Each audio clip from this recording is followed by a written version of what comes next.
Hello, my name's Aviva, and today I'm going to be starting the second half of my Shatter Me series reading vlog. So I already posted a vlog for the first half of this series. I read the first 3 books in this series as well as the first 2 novellas, and I shared with you all of my thoughts and all of my reactions as I went along with that series. And I decided to split it up into 2 just because I didn't want it to be so long, and this is like a 6-book series. So right now we're going to be starting the second half of the vlog, which I'm going to be going through the 4th, 5th, and 6th book in the series as well as the last 3 novellas.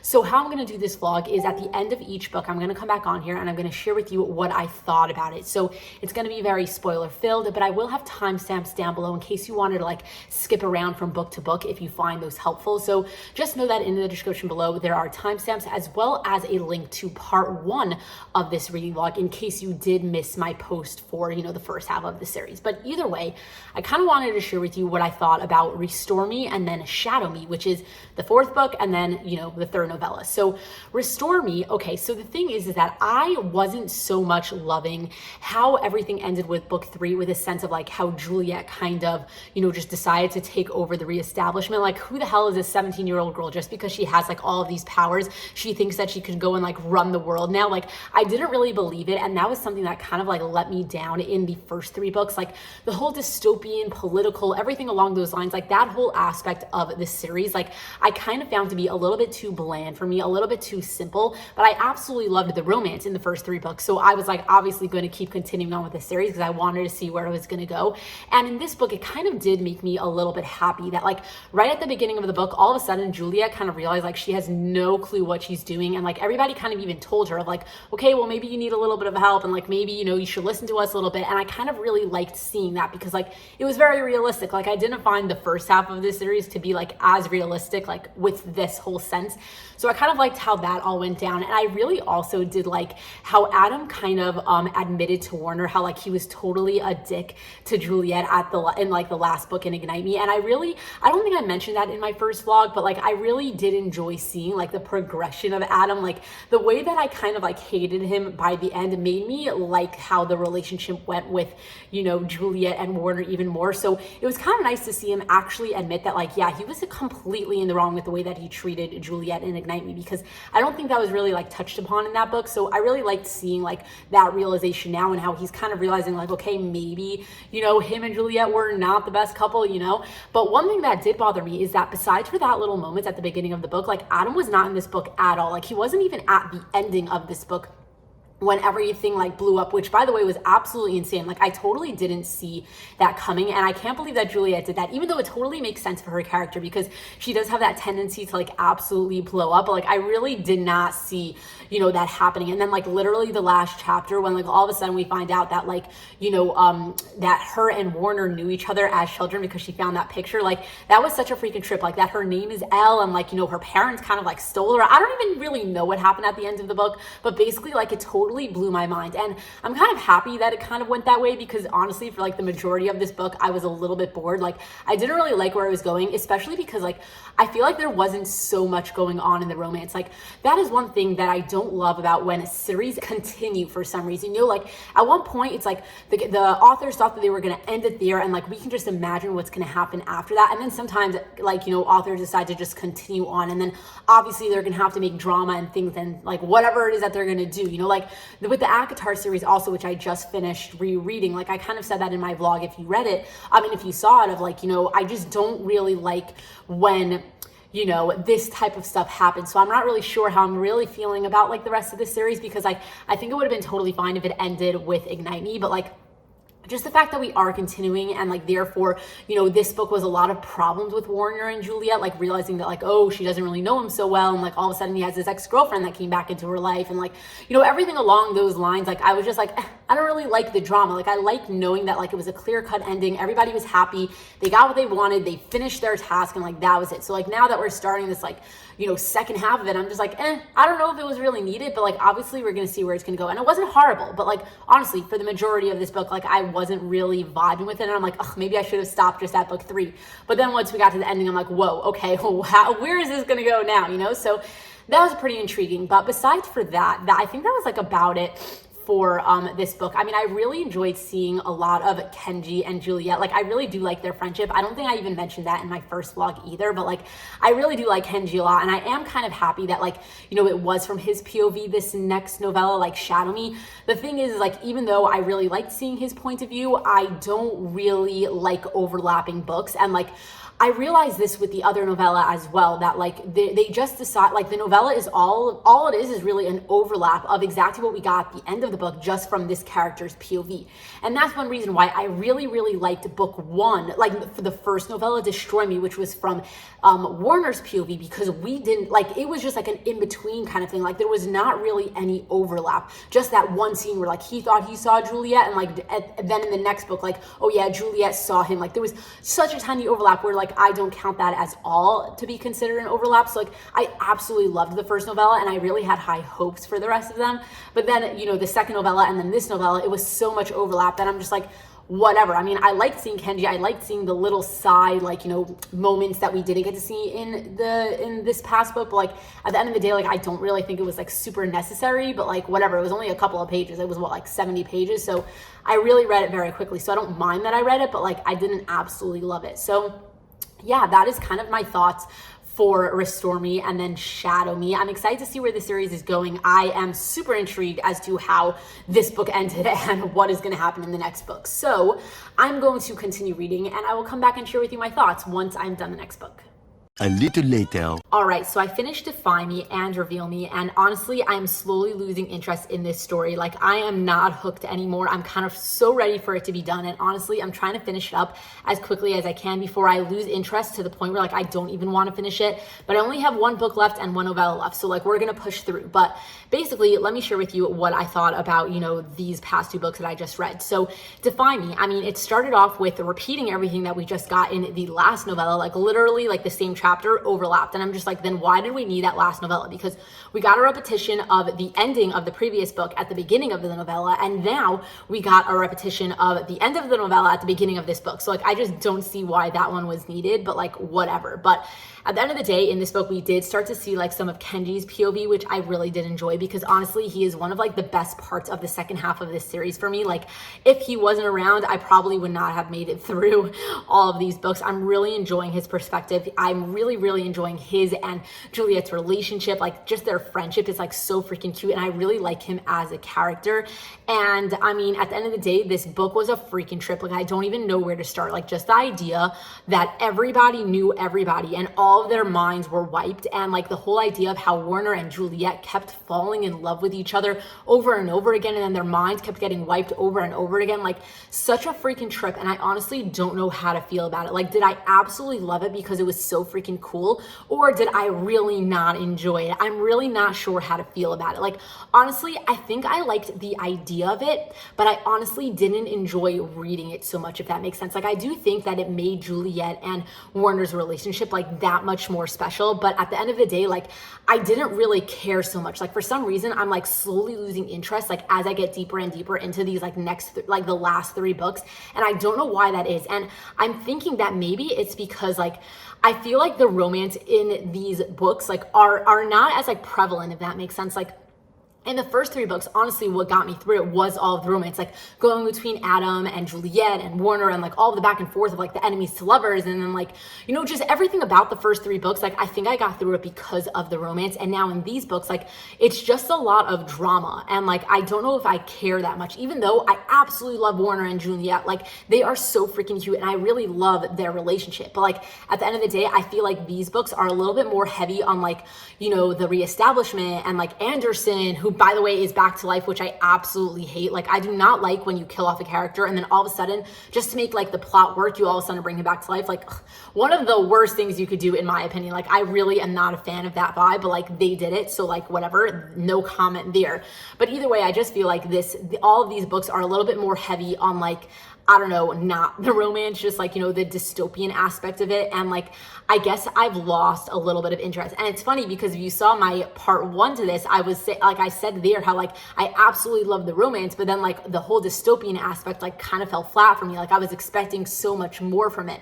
the thing is that now that we're getting more from it, I don't really like it. Like, I guess I don't care. And I also don't love the vibe of where it's all going. Like, I don't know, I just don't like the dynamics of everything. Like, the only thing that I like about this dystopian world is all of the supernatural abilities. Like, the whole thing with like the bad adults, like all of the adults being super corrupt, and like all of the children trying to like take over and like really run the world, and killing all of the parents because they're bad. Like, I don't know, I'm not attached to that aspect of the story. But like, besides for that, I feel like that's all of my thoughts on this book. Like, I like the idea of it, but at the end of the day, like, I didn't really love it, you know? I don't know. It's kind of like very weird and very mixed in my head.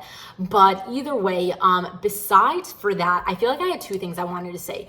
One was that one thing that I did like in this book is that they started to be a lot more specific on the fact that like Warner and Juliet are actually sleeping together, because that is something that bothered me in Ignite. Like, I literally couldn't tell what they were doing. Like, they kept getting into bed and then it kept just like fading to black, but it was like too quick to the point where it's like, were they just cuddling or were they doing something more, you know? But I am enjoying that in this half of the series. Like, in the previous book and in this book, like, we did get to see a little bit more of what the hell was going on between the two of them.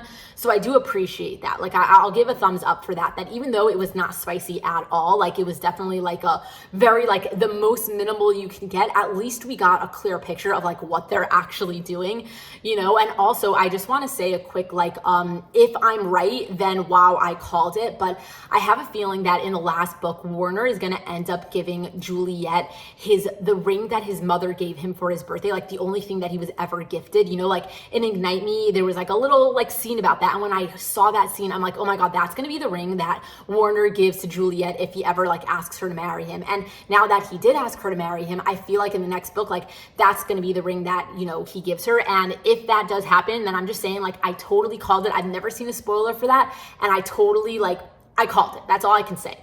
But besides for that, about Reveal Me, I actually got to give props to that novella, because that one I absolutely loved. It kind of reminded me a lot of the first one. Was it Destroy Me? I don't even remember. But basically, this one is exactly what I expected all of the novellas to be, because this one took place right after the end of this past book, right after the end of Defy Me.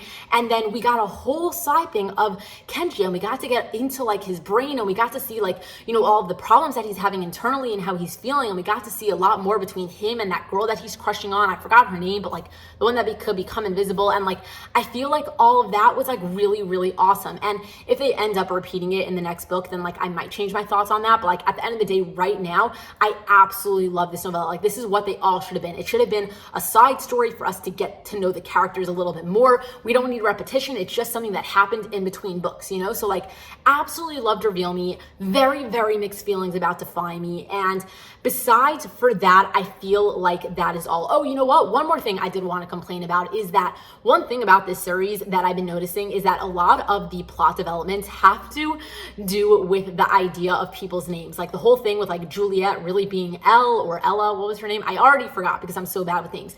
But just the idea of that, and then also the idea that like Adam and Warner's last names were Anderson, and we slowly found that out, and that is how like we found out that they're brothers. Like that whole thing, like all of those developments, I feel like they're so much surrounded by the idea of like revealing people's names, you know? And I don't really have a clear thought on that. I just wanted to point it out that it's something I've noticed, and I'm not sure how I'm feeling about it. But either way, man, am I excited to get to this last book, because I am ready to be done with this series. So hopefully it will not disappoint me, because at the end of the day, if this last book ends off on like a solid note, then I won't complain too much about this series. But at the moment, I still am feeling like we could have just left off at Ignite Me and like made this a trilogy. Like, while the last 3 books, they're not horrible, I seriously don't think they were very much needed at this very moment in where I'm at in the story. All right, well, I finished Imagine Me and Believe Me, and I want to share with you what I thought about them. So first up, Imagine Me. Unfortunately, I was very disappointed in this book. Like, I already went into it like no longer interested. I really just wanted to like finish up with this series. So I was just like pushing myself through, and honestly, it was really, really difficult. I kind of felt like this book was like just a repetition of Defy Me. Like, what happened in it? Like, you know, they stole Juliet back. They kind of wiped her memories again. And then all of a sudden they have to go and save her happily ever after. Like, that's literally what happened in Defy Me, except Warner wasn't there this time, so there was even less romance happening because we didn't get to see the back and forth of like Warner and Juliet keep on falling in love. So like I was even more bored. Like I felt like this was like the least romance filled book in the entire series, and at the end of the day I was kind of here for the romance. Like I wanted romance with a tad of dystopian, and honestly like the last 3 books was like dystopian with like a little trickle of a romance, and therefore I just really wasn't interested because like I really didn't care for the dystopian aspect of this book. Like not that I don't like dystopians, like I'm a huge fan of the Hunger Games, I'm a huge fan of like, you know, the Divergent series. I like the idea of dystopians. Like I even like read the Psych series, and like I really did like a lot of that series, like not the whole thing, but I liked the first book a lot. I had issues with it, but either way, what I'm trying to say is that I'm a fan of dystopian, but this dystopian specifically, like I wasn't a fan of. I just didn't really like where it was going. I didn't like the vibe of basically all of it. So like the fact that there wasn't a lot of romance in the later books in the series like really made me very much not interested. But what I will say is that Believe Me really blew me away. 5 out of 5, absolutely loved that extended epilogue or whatever you want to call it. Like I thought that was so freaking adorable. Like, you know, we just got to see like, you know, the build up to the wedding, and we got to see a lot of Kenji and Juliet and Warner, and like just the fact that like, you know, Warner and Juliet are going to be neighbors with Kenji, like, oh my god, that is the cutest thing in the freaking world, you know? Like everything about Believe Me I really did enjoy. So at least I can say that like we ended off like this entire series on a really good note. But like really honestly, I wish that this was a trilogy and then smack on Believe Me as like, you know, an extended epilogue. Like the last 3 books really, I did not think that they needed to be there. I really did not enjoy them. It honestly ruined this series for me a little bit. Like if it was just a trilogy and then, you know, the extended epilogue of Believe Me, I would have said that this was like a really solid series, like a little bit too YA for me, a little bit too basic, but at the end of the day, like I see why people really enjoy it and I totally get it. But honestly, you smack on these last 3 books and that rating goes way down. So, I mean, overall, I'm happy I read this series just for the fact of like knowing what everybody's talking about, because like I still know that I'm going to keep seeing like TikToks about it and stuff on Instagram, and I'm happy to now know what everybody is talking about. I like that I'm now going to know all of the inside jokes, and when I see fan art I can enjoy it, because at the end of the day I loved the characters in this series. Like I was here for the characters. Like the rest of the story I didn't like, but Kenji and Juliet and Warner, they were awesome, you know? And even though Adam really was not in the later books in the series, which I don't know how I feel about, I kind of like don't like that he wasn't in the last 3 books, but like whatever, no comment there. But like basically I liked everybody. I just didn't actually love the story of it. And maybe if I read this when I was like 10 years old, I would have loved it a lot more, but like I am way too picky now and it just didn't do it for me. So also I just wanted to say that I ended up being wrong about the ring thing. Like I really thought it was going to happen, especially when they again mentioned the ring in Believe Me. Like he was thinking about the ring that his mother gave him, and then he didn't end up using it. Like he ended up making her this like very personalized one, which I thought was very cute. But at the end of the day, I really thought it was going to happen, especially because I just kept correlating like the ACOTAR series to this series for like a lot of reasons. I spoke about it in my first vlog, and then, you know, again, I think I maybe mentioned in this vlog or the one beforehand, but like just the idea of like how both of them were like supposed to be ended and then they continued. So I just kept thinking about the ACOTAR series when I was reading this one, also because I just read the ACOTAR series. Like I just did my reread of it, so it was very fresh in my mind. But basically when I saw the ring, I really thought it was going to be like a Rysand moment where like, you know, he sent Bear to the Weaver to like get the ring that his mother gave him. So like I really thought it was going to be the same thing here, and it didn't happen, but like it's fine. It was just something I made up in my head. But either way, in conclusion, the series was okay. I liked the first 3 books. I didn't like the second 3 books, and because I didn't like the second 3 books, honestly the first 3 books kind of got lowered in my head. So like whatever, there's nothing I could have done about it. And I mean, I know that like, you know, if you're watching this video, then you're probably have already read this series, so like this doesn't really help to say it. But like if you for some reason watched this entire thing and heard all the spoilers and you haven't read this series and you're still considering it, like maybe just read the first 3 books. Like I know that's super hard to like say, because it's like, oh, you always want to know like maybe you'll feel differently, but like I feel like if I could tell myself like if I could go back and tell myself, I might have been like, don't worry about it, just read the first 3 books and maybe read like a summary recap of the second 3 books, because I think that like, you know, it would have made me look at the series with a little bit of a better eye, you know. But I mean, at the end of the day, I also think that it was just a little bit too YA for me. Like I'm a little bit too old for this series. Like it reminded me a lot of the Cruel Prince series. Like I feel like if you're a big fan of the Cruel Prince series, then you're gonna like this series. And I feel like that does make a lot of sense, because I know a lot of people who love the Cruel Prince series and are really big fans of this series. But I also know that there are a lot of people who are super let down by the Cruel Prince series, me included. And I feel like if you were let down by the Cruel Prince, then you might feel similar about the Shatter Me series. Like I feel like it's hyped up in the same way. And if you didn't like the Cruel Prince for a lot of reasons, mainly that it was a little bit too YA for you, I think you're gonna feel the same way about the Shatter Me series. But either way, I don't know if that really like matters to anybody who's watching this video, because most of you have probably already read this series. So either way, I'm just gonna like stop myself here and say that these are all of my thoughts right as I finished reading this entire series. Like, I'm sure that I'll have a lot of different thoughts like as I get a little bit like, you know, away from the series. Like, I literally finished it, what, 20 minutes ago? So like, come back to me in a week and I'll probably have a lot more thoughts I can share, but these are just my like initial thoughts as I finished reading each and every book. So with that said, I'm curious to know how you felt about this series if you have read it. If you haven't read it, are you considering still reading it? Leave me a comment down below. Thank you so much for watching and coming along with me on this journey of reading the Shatter Me series. And if you enjoyed it, then give it a thumbs up, subscribe to my channel if you're not already subscribed, and until next time, enjoy reading.